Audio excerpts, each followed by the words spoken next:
This episode continues the story that we were trying to tell in the last occasion. It's about the different stages of the non cooperation movement. The non cooperation, as we all know, had two distinct dimensions. At one level, the movement had something to do with the way the Congress leadership was planning one of the most important movements against imperialism, against the backdrop of the Khilafat wrong and the Punjab wrong in Gandhi's language. On the other hand, this was also an occasion when many local grievances which were directed against the agencies of oppression, institutions of oppression, which were not necessarily British, which were also Indian. The oppression by the landowners, oppression by the mill owners. So the laboring classes were actually restive around that time because of price rise, because of wage cuts. Their grievances were directed naturally against the mill owners. Whereas the peasants, for some time, at least in certain regions, been participating in movements on their own initiative, and these movements began to converge with the non cooperation, a movement which otherwise aimed at bringing about the unity of different classes, minimizing occasions where conflicts among classes in the indigenous society would weaken the thrust of the movement. So, the point that needs to be borne in mind at this very early part of the discussion is that the Congress priorities and the manner or the reasons for which the local population often participated in the movements unleashed by the Congress were not always identical. There were differences. In the same way, one can actually see remarkable regional differences in the articulation of the movement. The movement was strong in certain areas, weak in other regions. Within a region, you would come across some of the districts becoming more volatile than others.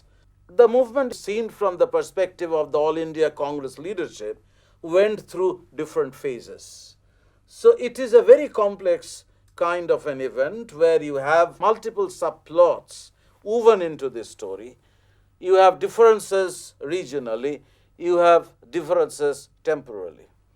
Sumit Sarkar has been able to stitch them together to provide us with a certain kind of comprehensive framework on which we can perhaps rely for understanding these complexities and divergences that we come across in the non-cooperation movement. Sir, what were the distinct phases that can be identified in the non-cooperation movement? Yes, that's the point that I was actually trying to draw your attention to. As you know that the non-cooperation resolution was passed in Nagpur in the Congress session, and the Congress was expected to swing into action from early part of January. So between January and March, we see a spectacular outburst of popular resentment. Even in Bengal, where the Congress leadership, particularly Chittaranjan Das, had not been in favor of the Gandhian line of action, succeeded in mobilizing the student community in such a way that for some days between January and March 1921, the students almost took over the streets of Calcutta. There was a massive student upsurge in Calcutta, but also in some of the major district towns as well. This was also the phase when, responding to Gandhi's call, people were renouncing their titles. Some of these people were leaving their government jobs. Motilal Nehru and Chittaranjan Das, to cite the two most prominent examples, gave up their legal practice. The Gandhian reconstruction program was also very successful during this early phase when the Gandhian workers were moving around the countryside, spreading the message of Swadeshi and Charkha, perhaps to build bridges with the ordinary masses and the peasants. So the first 3 months of 1921 saw the movement in its upswing. Particularly, the students were a very important catalyst to the kind of massive upsurge that we had seen during this period. It was not as if that all the people in India welcomed this kind of changes. If you look at Calcutta, Sir Ashutosh Mukherjee, the famous Vice Chancellor of Calcutta University, was not at all very happy with the way the students were boycotting classes, were boycotting examinations. In fact, a famous cartoonist, Gaganendranath Tagore, actually published cartoons in which the boycott itself was very indirectly criticized. So there were people who were not actually endorsing the idea of this kind of boycott of educational institutions by the students. But boycott of educational institutions featured as one of the main items in the non-cooperation agenda, alongside renunciation of titles or severance of links with the government. In the second phase, which can be traced from around April, you can see signs of dissipation. It's quite normal, It is not always possible for a movement to retain the steam.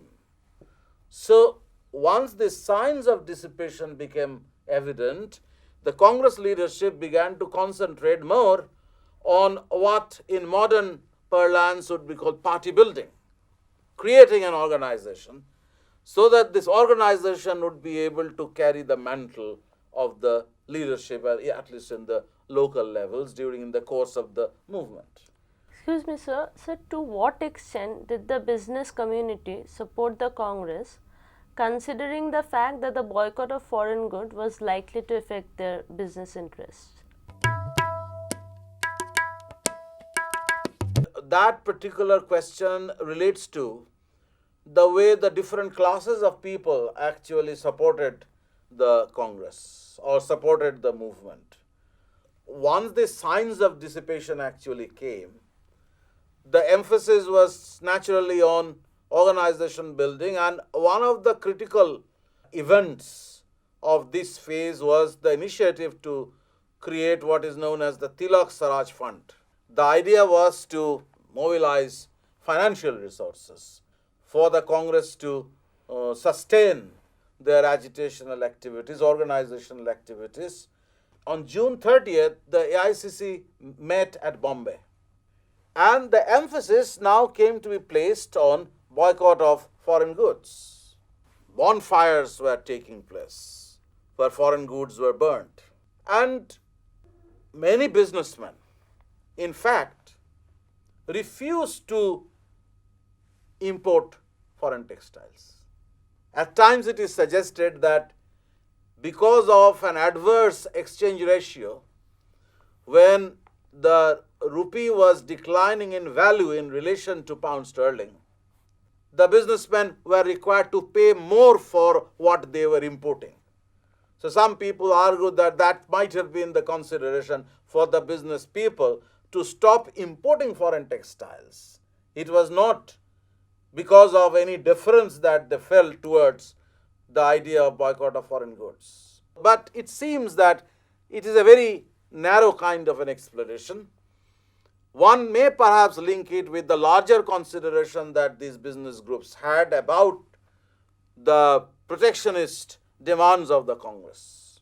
As you know, the impact of business support was such that after a while, Lord Reading, the Viceroy, wrote to Montagu that there was need for the government to devise measures to conciliate the business classes. Many historians who have worked on the relationship between businessmen and the Congress actually suggest this thesis that as a consequence of the kind of support that the businessmen were giving to non-cooperation, the government also began to change its position, so that the government was willing, the government was agreeable to the imposition of excise duties, import duties on the imported products, in an attempt to assuage and conciliate the business classes by providing a certain kind of protection measure to the Indian textile industry. So that by 1930, we see a situation where the business classes were no longer so forthcoming with their support to the Congress as they were in 1921. There was a time in 1921 when the Congress vision of a unitarian movement came very close to being achieved, in a sense that you have all these different classes of people who are coming together in a movement. These different classes included businessmen, tribal peasantry, laboring men. But I was actually telling you in the very early part of the discussion that during most movements, when local grievances often find a certain means of expression. So as we move away from the third phase, when the boycott of foreign goods became so important, we come to the fourth phase. Sometime around November, when the Prince of Wales was expected to visit India, the Congress actually planned massive protest against the arrival of Prince of Wales, and Gandhi said that there should be massive protest against it, often running the risk of flooding the prisons. And the arrival of Prince of Wales in India had led to violent clashes in Bombay, where he landed, but also in other major cities as well. And that marked the beginning of the fourth, more militant phase, say from November to February 1922. On the 11th of February, the movement was withdrawn. And this militancy was to some extent generated initially by the Khilafatists, who had become angry with the arrest of Ali brothers, who had already been angry about the kind of treatment that the imperial powers had meted out to the Caliph. So the Khilafatists took the necessary initiative to inject a greater amount of militancy to the movement. And at that stage, Gandhi was preparing for a more elaborate kind of an agitation, asking the peasants to refuse payment of taxes. And this movement was to be undertaken and carried out in one of the Gandhian strongholds in India, in Gujarat, in Bardoli, where the peasants were asked to stop payment of taxes. Roughly around the time when this resolution was adopted and the movement was on the cards, the incident at Chauri Chaura took place near Gorakhpur, another very important stronghold for the Gandhian organization, peasant organization, where the peasants went berserk, killed a number of policemen, and that was the occasion when Gandhi decided to suspend the non-cooperation movement, which invited lots of criticism from some of his own followers. People who were expected that Swaraj would come in a year became disillusioned by the manner in which Gandhi decided to withdraw the movement. So we'll come to this later. We'll have something to say about the way Gandhi's perception about Gandhi among the common people did not always tally with the way the Congress leaders actually looked upon Gandhi as their supreme leader. For example, the ordinary people had a sense of Gandhi being a god, Gandhi being a Maharaj, Gandhi being a kind of a messiah who is able to give the people a certain kind of strength on which basis they would be able to ward off even the bullets. So you have different impressions of Gandhi, to which we turn later. But the point is that such incidents like Chauri Chaura at least actually demonstrate before us the problem that was inherent in the Gandhian mobilization.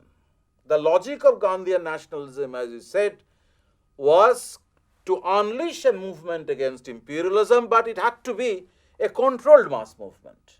A mass movement that was not likely to widen the class conflicts in a society, which would allow the coming together of different classes despite their differences and antagonisms. It called for creation of alternative institutions, alternative sources of industrial goods like textiles. We know that the national education scheme didn't succeed. Most people people who left their colleges and opted for some national institutions ultimately had to return to the colleges once the movement actually was called off. You have some glorious national institutions during this period which were formed as a part of this experiment. You have Jamia Millia, which was initially set up at Aligarh and then it was moved to Delhi. You have Kashi Vidyapit. You have a large number of national schools also, which enable students dropping out from the government schools to join the national schools. But most of these national schools were short-lived. Then once again the same problem recurs. Until the time when Indian mills began to produce on a large scale for the market, dependence on foreign goods was inevitable. So it was not always possible for the Congress leadership to practice what Gandhi was actually visualizing for them. There were inherent tensions between labor and mill owners. You know that it had happened in Ahmedabad, and later in Bombay, a strong labor union movement began to grow under the leadership of men like Sripad Dange, to cite just one example, who was joined politics as one of the non-cooperation volunteers. But later on, he moved towards Marxism and started comparing Gandhi with Lenin by arguing that Lenin had a greater emancipatory message to offer for the laboring classes. Similar divergences also existed in the peasant movement. As you know that there were many instances of how peasant militancy was deliberately contained by breaks imposed on peasant mobilization by the Congress. So these problems remained endemic in the national movement, and this was also one reason for which the movement was ultimately withdrawn. Sir, if the Congress had actually planned the movement so elaborately, then how did such an incident take place which forced Gandhi to withdraw the movement? That is an important question, but the part of the answer I have already given, which is that this movement was an occasion when you see the convergence of local factors with some of the broader program announced from the higher echelons of the Congress leadership. So you have so many local factors, and which is the reason why it was not always possible for the Congress to keep control over these regional movements. These regional movements had many participants. You have the Akalis in the Punjab, you have the Moplas in Malabar, you have the laboring men at Chandpur in Bengal who are protesting against the oppression of the local steamship company. You have the tribal population in certain parts of Bengal in Andhra region. So all these different people, the peasants in northern India, in Bihar, in United Provinces and in Gujarat, some of these areas which had always been Gandhian strongholds. So such different people came to participate in the movement for different reasons. I hope that you can follow the argument that there are occasions when the announcement of a broader political program from the higher echelons of the leadership would provide opportunities for the local people to come together and participate in the movement. Sir, I wanted to ask, how far was the support of the Akalis motivated by the concerns that Congress had? I mean, that is the point that I was actually trying to raise. That the Akalis were certainly drawn into this movement. But the Akalis were drawn into this movement largely because of their concern to establish control over the shrines. Since the British were not allowing the Akalis control over these shrines, the Akalis found that the non-cooperation idea was worth pursuing.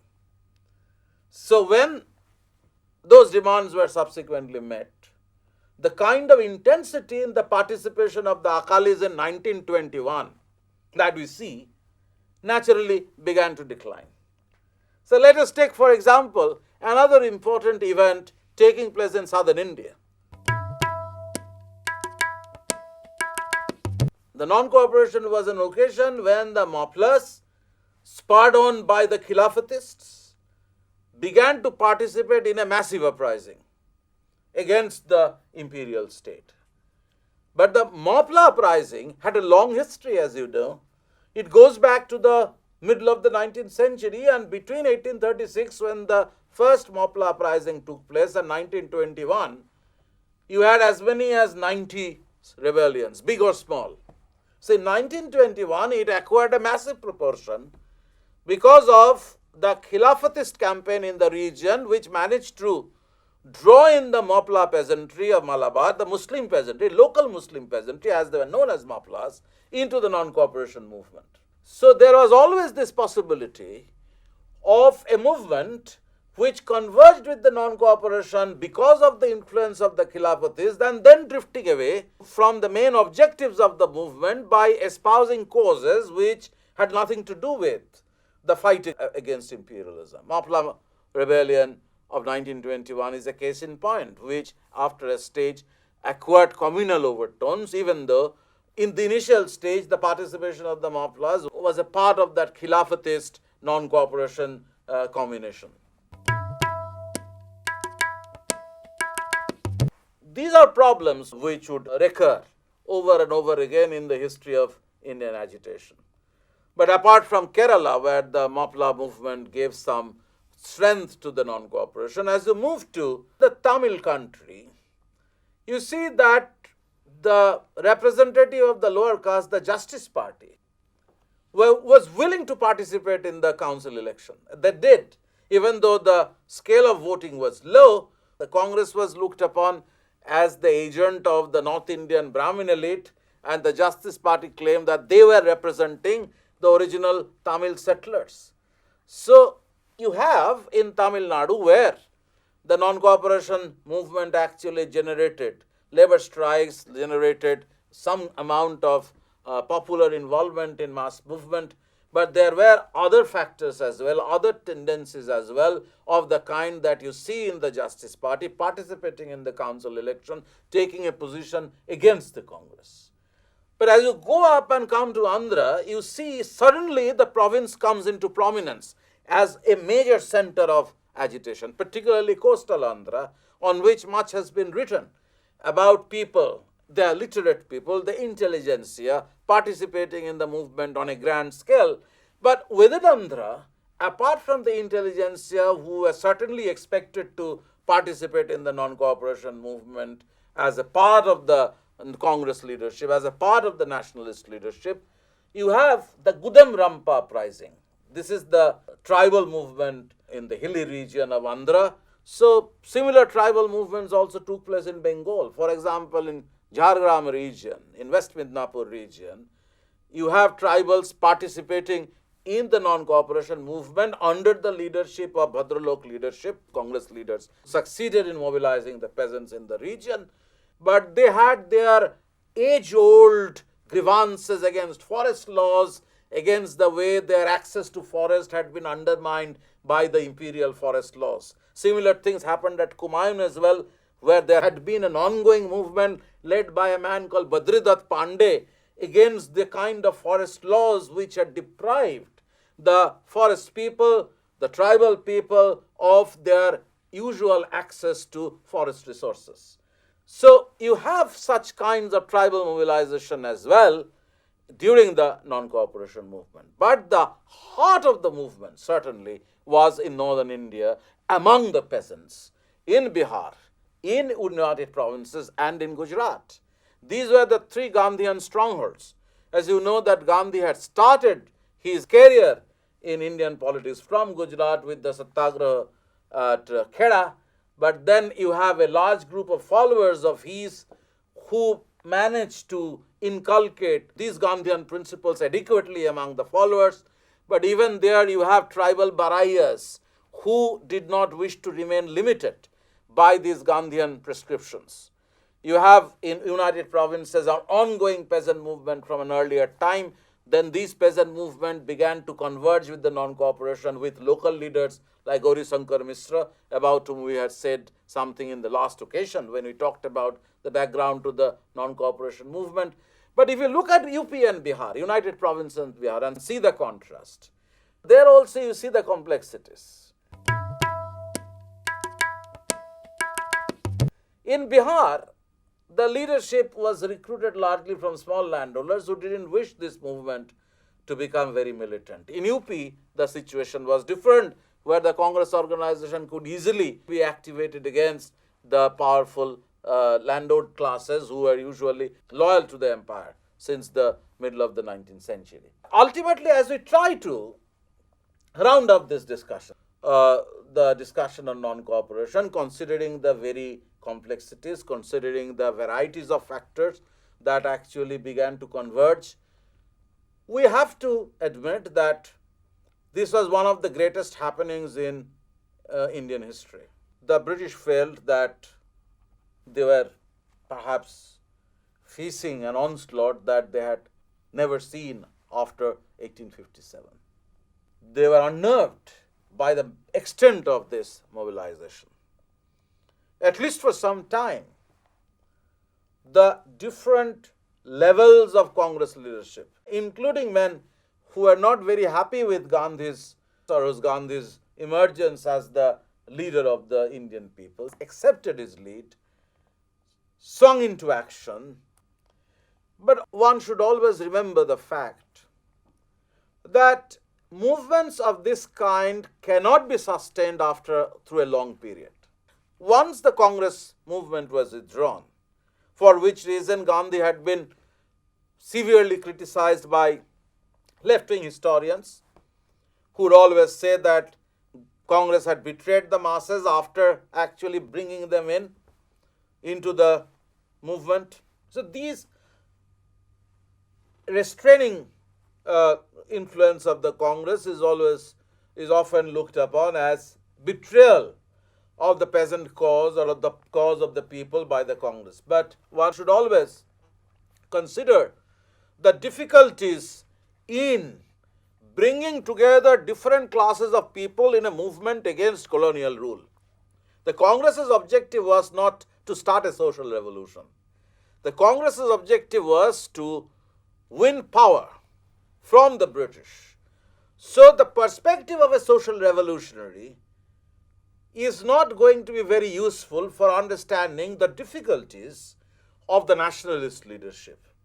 And if you look at non-cooperation and see the massive scale of the kind of mobilization that Congress had been able to achieve, non-cooperation stands out as one of the momentous events. Congress did not sustain this for a long period, and congressmen in many provinces returned to the constitutional mode of politics by expressing their willingness to enter the council.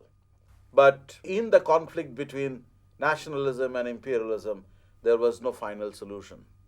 So that in 1930, when the same congressmen decided to start another movement, we are talking about the civil disobedience of the 1930. To that we turn on a later occasion.